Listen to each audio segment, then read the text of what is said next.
दीक्षा किचनमध्ये तुमचं सर्वांचं स्वागत। कसे आहात तुम्ही? मस्त आहात ना?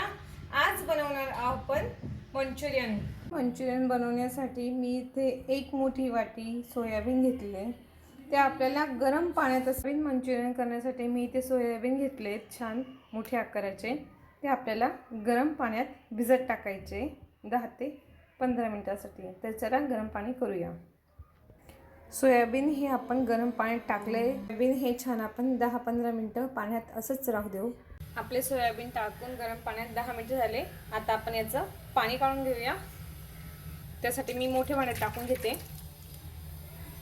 छान असं आपण पाणी काढून घेऊ। पूर्ण पाणी काढून घ्यायचं अशा पद्धतीने।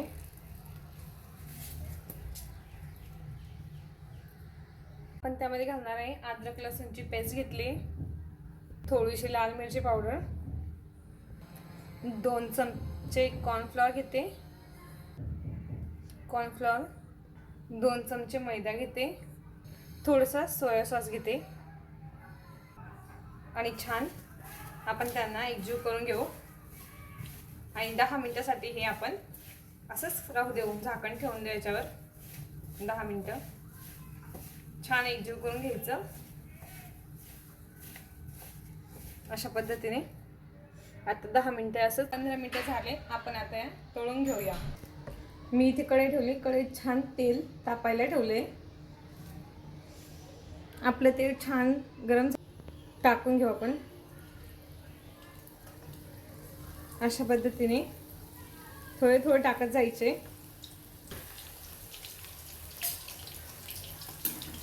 हे बघा छान तळून झाले आपले। आता यांना काढून घेऊया। हे बघा अशा पद्धतीने आपण सर्व सोयाबीन तळून घेऊया।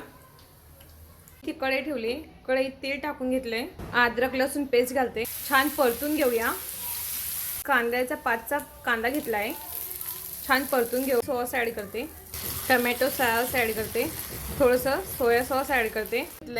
आपण त्याची पाणी टाकून पेस्ट करून घेऊया। आपण असं पाणी टाकून याची पेस्ट करून घेतली, टाकून घेऊ,